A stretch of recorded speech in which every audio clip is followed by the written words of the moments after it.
Investasi saham versus obligasi. Mana yang lebih menguntungkan?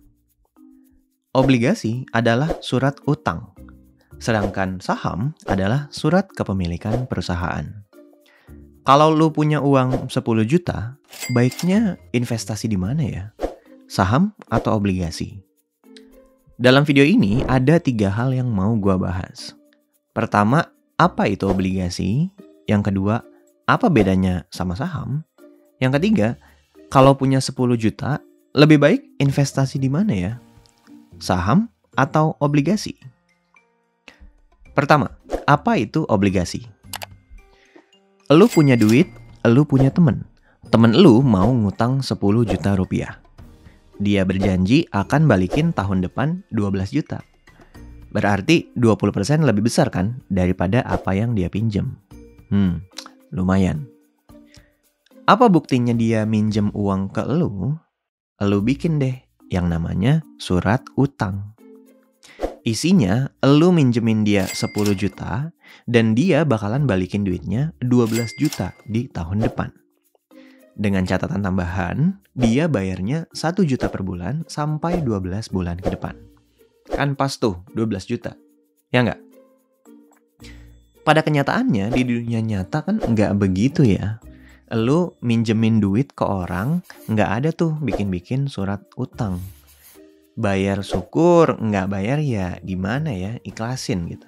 Jadi nggak ada yang jamin si peminjam duit itu balikin duit lu sesuai kesepakatan awal.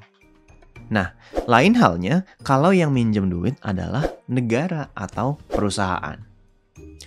Contoh ya, negara Indonesia. Negara kalau pengen ngutang ke lu, mereka menerbitkan yang namanya surat utang alias obligasi. Contoh nyatanya adalah kemarin banget nih, negara ini baru aja selesai ngeluarin obligasi. Namanya ORI 23 kayak gini. ORI ini kepanjangannya obligasi negara retail. Lalu 23 artinya udah yang ke-23 kalinya. Dan T3 atau T6 ini artinya jangka waktu obligasinya ya. 3 atau 6 tahun. Contoh yang atas nih. Negara Indonesia mau ngutang 20 triliun ke kita. Jangka waktu minjemnya 3 tahun. Dengan syaratnya adalah minimal pembelian 1 juta dan maksimal 5 miliar per orang. Untuk yang 3 tahun. Ini kuotanya 20 triliun ya. Manfaatnya apa sih kalau kita beli surat utang ini? Manfaatnya adalah kita dapat bunga. Yang tenor 3 tahun bunganya adalah 5,9% per tahun. Misalnya kita minjemin duit 10 juta ke Indonesia. Indonesia akan ngasih bunga 5,9% per tahun. Bunganya dibayarnya per bulan. Namanya kupon. Hitung-hitungannya begini. Kita minjemin uang 10 juta nih. 10 juta kita kali 5,9%, hasilnya 590.000. Jadi setahun kita dapat bunga 590.000. Tapi yang jadi hak kita itu 90% dari bunganya aja ya. Karena 10% itu buat bayar pajak penghasilan. Jadi totalnya kita dapat bunga Rp531.000. Kalau kita ngutangin Indonesia selama 1 tahun. Nah, kan bunganya dibayar per bulan nih, alias namanya kupon. Berarti 531.000 tadi dibagi 12 bulan, hasilnya adalah kita dapat kupon Rp44.250 per bulan yang akan ditransfer langsung ke rekening kita. Kalau kita minjemin Indonesia 10 juta rupiah. Gitu. Terus maksudnya T3 alias tenor 3 tahun gimana bang? Itu jangka waktunya. Artinya negara ini akan balikin duit 10 juta elu itu 3 tahun kemudian. Full 10 juta rupiah tanpa potongan apapun. Dan selama 3 tahun itu berjalan, setiap bulannya Indonesia akan ngasih kupon Rp44.250. Gitu. Enak kan? Totalnya 3 tahun kan ada 36 bulan ya. 36 dikali 44.250 hasilnya adalah Rp1.593.000.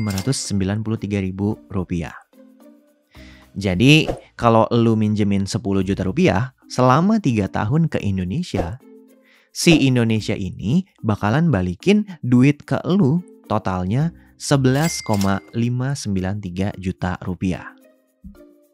Gimana? Lumayan kan? Nggak ngapa-ngapain loh itu. Kesimpulannya adalah, kalau lu ada 10 juta nganggur, nggak ada salahnya untuk pinjemin aja ke Indonesia. Nanti dia akan ngasih kupon Rp44.250 tiap bulan. Enak kan? Itulah konsep pendapatan pasif. Kalau kita beli obligasi. Fokus kalian jangan sampai kayak gini ya. Hah? Invest 10 juta di obligasi cuma dapat Rp44.000 sebulan. Kecil banget. Itu pemikiran yang sangat enggak sehat. Lu harus mikir, ini duit 10 juta gua bisa menghasilkan totalnya 5,31% per tahun. Tanpa gua harus ngapa-ngapain. Gua dapat penghasilan pasif tiap bulan dan dana gua aman karena dijamin oleh negara. Gitu ya. Jadi kalau gua pribadi, lebih baik duit nganggur ini gua beliin obligasi dibandingkan cuma nongkrong di bank. Atau gua taruh di deposito bank. Karena secara persentase lebih besar kalau gua masukin ke ORI ini. Ngomong-ngomong, obligasi itu ada banyak jenisnya ya. Ada yang syariah, ada yang enggak. Ada yang bisa dijual sebelum jatuh tempo, ada yang enggak. Ada yang kuponnya cair tiap bulan, ada yang enggak. Tapi secara konsep sama aja. Beli obligasi lalu dapat kupon dan dana yang kita pinjamkan dijamin negara atau perusahaan yang ngeluarin obligasinya. Ngerti ya? Lanjut. Bagian kedua, apa bedanya sama saham? Biar enak kita pakai tabel ya. Definisi. Saham adalah surat kepemilikan perusahaan. Beli saham sama dengan membeli perusahaan. Intinya itu. Sedangkan obligasi adalah surat utang. Surat tanda kita ngutangin negara atau perusahaan. Bentuknya sih zaman sekarang udah pada elektronik ya dua-duanya.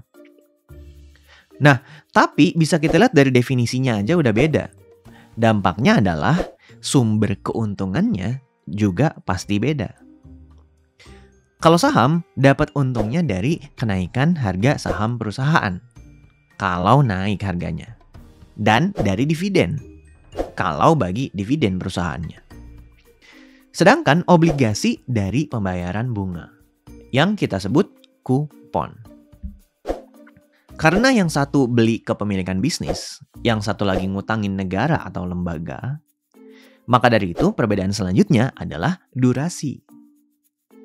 Kalau saham, durasi investasinya adalah nggak ada jangka waktunya. Kalau mau dimiliki selamanya boleh, mau suatu saat dijual juga boleh. Tapi menurut gua, lebih baik durasinya jangka panjang lah kalau investasi saham. Nah, kalau obligasi ada jangka waktunya. Ya, ibarat ngutangin duit ke orang, kan ada jangka waktunya ya. Kayak ORI kemarin nih, itu jangka waktunya 3 atau 6 tahun. Perbedaan selanjutnya adalah risikonya ya. Kita bahas yang obligasi dulu. Obligasi ini rendah banget risikonya. Bahkan hampir nggak ada risiko. Karena dijamin negara.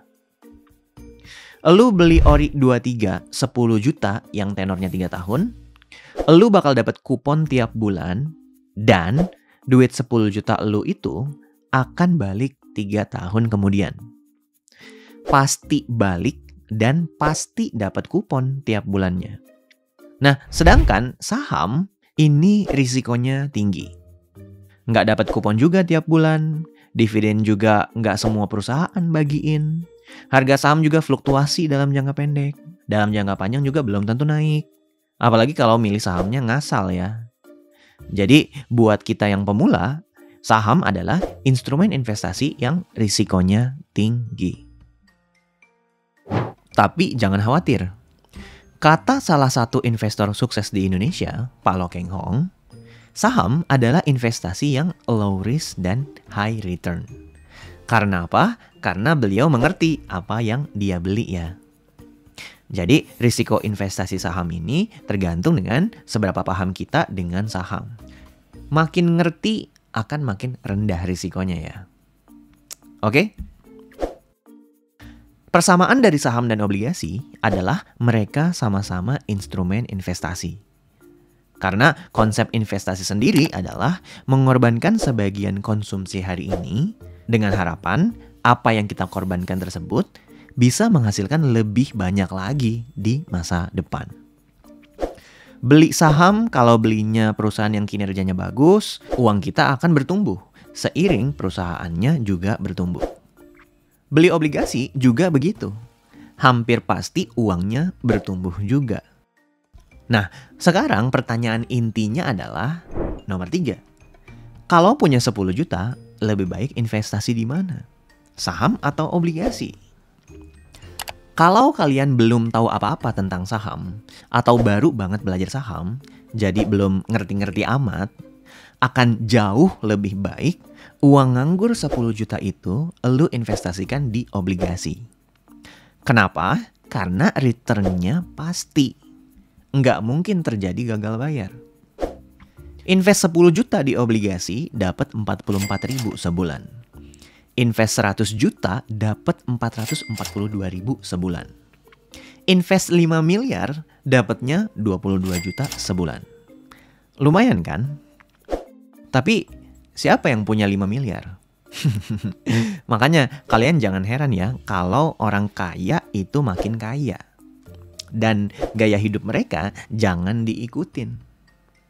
Mereka bengong aja nih, dapat 22 juta sebulan. Ya, tapi semoga dengan ini kalian jadi termotivasi untuk ngumpulin duit yang banyak. Biar bisa beli obligasi 5 miliar. Biar kita bisa bengong tanpa rasa bersalah.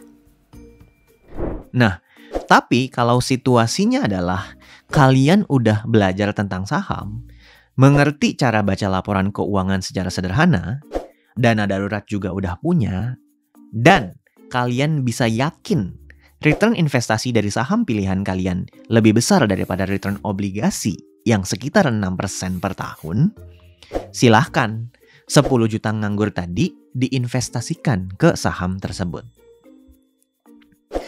Kenapa harus di atas obligasi? Karena kalau lu nggak yakin bisa dapat return lebih besar dari 6% per tahun, lebih baik nggak usah investasi saham. Ngapain susah-susah analisa sendiri kalau ternyata tanpa risiko pun, misalnya dengan beli obligasi negara, lu bisa dapat return 6%. Ya nggak?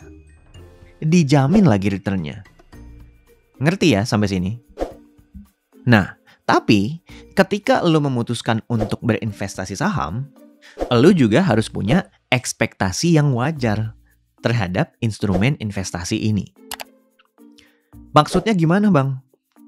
Maksudnya jangan sampai 6% mah gampang. Bahkan 100% juga gue bisa per tahun.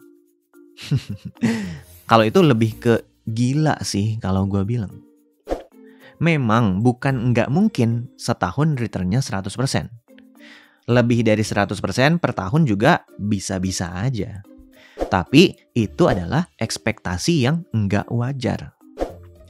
Ekspektasi yang wajar emang returnnya berapa persen per tahun sih bang?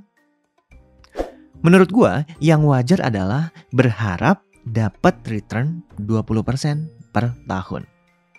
Nah, kenapa 20%? Karena investor tersukses di dunia, Warren Buffett, return per tahunnya itu cuma dalam tanda kutip 19,8% per tahun. Secara rata-rata ya, dari tahun 1964 sampai 2022. Maksudnya rata-rata adalah ada memang yang returnnya 129% dalam satu tahun. Ada juga yang 28,7% setahun. Tapi ada juga yang minus 31,8% setahun. Nah, ketika dirata-ratain datanya dari 58 tahun terakhir, ketemulah angka 19,8% per tahun. Jadi menurut gua, return 20% per tahun bisa jadi patokan, ekspektasi yang wajar kalau kita berinvestasi di saham. Nggak salah kok untuk punya mimpi return 50%, 100%, bahkan lebih dalam setahun. Tapi lu harus pahami bahwa 20% per tahun dari investasi saham udah tergolong hebat. Jadi dari dua contoh sederhana ini, jelas ya, investasi saham bisa lebih menguntungkan daripada investasi di obligasi kalau kita punya ilmunya. Tapi kalau belum punya kemampuan analisa saham sendiri, akan lebih menguntungkan kalau kita investasi di instrumen obligasi. Daripada lu milih sahamnya ngasal terus minus. Ya nggak? Oke, terakhir. Beli obligasi di mana sih, Bang? Lu bisa dengan mudah cek link www.kemenko.go.id/ori ya. Di sana jelas banget informasi dari A sampai Z. Terus kalau saham, belinya di mana, Bang? Nah, kalau saham, belinya harus lewat perusahaan sekuritas. Salah satunya adalah Ajaib Sekuritas. Lu bisa download aplikasi Ajaib Sekuritas di HP kalian masing-masing. Kemudian daftarin diri pakai kode gua, saham dari nol. Biar lu dapat hadiah 1 lot saham gratis dari Ajaib Sekuritas setelah berinvestasi pertama kali. Lu jangan khawatir untuk beli saham pakai aplikasi ini. Karena Ajaib Sekuritas sudah terdaftar dan diawasi oleh Otoritas Jasa Keuangan. Lu bisa beli perusahaan apapun di Indonesia lewat satu aplikasi ini. Keren ya? Ngomong-ngomong, gua sama Ajaib Sekuritas mau bagi-bagi hadiah saham buat kalian yang bisa jawab pertanyaan berikut ini. Akan ada hadiah saham Bank BRI, Alfamart, dan Astra International dengan total jutaan rupiah buat 3 orang pemenang yang beruntung. Pertanyaannya gampang banget. Berapa ekspektasi return yang wajar per tahun dalam berinvestasi saham dalam video kali ini? Nah, kalau udah tahu jawabannya, bisa langsung tulis di kolom komentar di video ini ya. Pemenangnya akan diundi tanggal 2 September 2023 di Instagramnya Ajaib Sekuritas. Menurut gua, lu harus ikut karena hadiahnya lumayan banget. Oke? Semoga beruntung. Semoga kalian jadi lebih paham ya bedanya investasi saham versus investasi obligasi. Gua juga pernah bikinin video tentang investasi saham versus emas. Videonya yang ini. Boleh-boleh aja beli emas buat disimpan. Tapi emas itu bukan investasi ya. Kalau mau tahu alasannya karena apa, lu bisa cek langsung ke video tersebut. Oke? Sekian aja video kali ini. Pesan gue tetap dari dulu. Jangan malu untuk belajar saham dari nol.